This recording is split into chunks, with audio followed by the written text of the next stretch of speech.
우선 오늘 아침에 이재명 당대표에 대한 검찰의 영장이 청구가 됐습니다. 이 민생이 어렵고 힘든 상황에 정부가 특히 윤석열 대통령이 협치와 상생의 구조로 민생을 이끌어 가야 되는데 대결의 구도로 이렇게 가는 것에 대해서 정말 유감을 표합니다. 야당에 대한 정치 탄압은 멈춰져야 된다고 생각을 합니다. 이영 장관님, 어제 윤석열 대통령이 비상경제 민생회의를 연 것은 알고 계시죠? 네, 저도 참석했습니다. 예, 전번에 이제 제가 한 말씀 드렸지만은 늦었지만은 다행스러운 조치라고 생각을 합니다.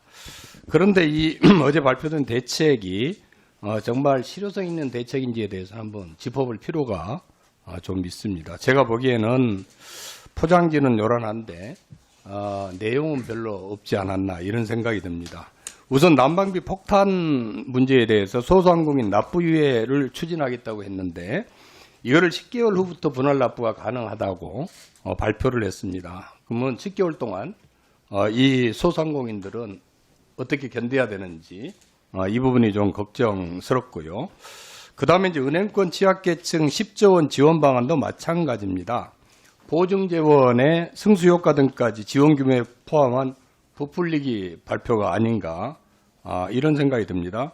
공동사회공헌사업 5천억 원 재원 규모는 그대로 아닙니까?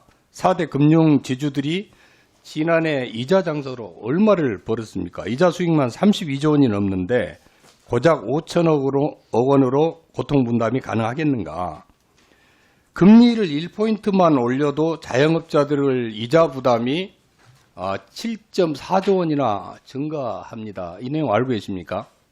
네. 이 코로나19로 고통받은 자영업자들에 대한 희망 고문하는 것처럼 실효성 없는 대책만 내놓아서는 안 될 것이라고 생각을 합니다.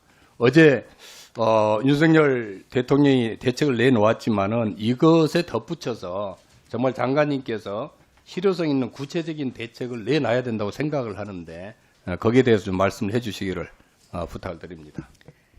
네, 지난주 업무 보고 때 의원님들께서 그 현 상황의 엄중함을 말씀 주시면서 중기부 자체적으로 좀 더 적극적이고 진행할 수 있는 건 추진해 달라라는 당부를 주셨습니다. 예로 전력정책심의회 구성원에도 들어가야 하고 조금 자체 목소리를 높일 수 있는 부분도 해야 된다라고 말씀을 주셨습니다. 일단 전력정책심의회는 올 3월 말에 구성원 개편이 있습니다. 그때 중기부가 들어가는 것에 대해서 강력하게 산업부에 지금 현재 요청을 해놨습니다.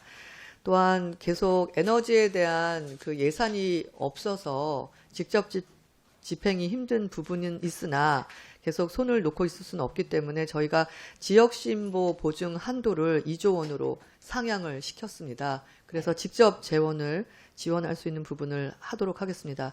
아울러 말씀 주신 전기요금과 가스요금의 분할 납부가 시작하는 시점이 현장의 목소리를 듣고 있는 주무부처 장관으로서 너무 늦다라는 생각에 동감을 드립니다. 그런데 시스템과 관련돼서 구축을 하거나 그 기준점을 잡는 일정 시간이 필요하다라고 그래서 그 부분을 줄일 수 있는 방법이 뭔지에 대해서 산업부를 찾아서 협의를 진행하겠습니다. 그래서 조금 현장에 있는 분들이 100% 만족하지 못하더라도 전 국민 내지는 대규모 대상을 진행할 때 시간이 왜 필요한지에 대한 설득 그리고 가장 당길 수 있기 위해서 어떤 노력을 했는지에 대해서 설명드릴 수 있도록 움직여 보도록 하겠습니다. 네. 예, 최영두 의원님이 발언 신청하셨습니다. 최영두 의원님.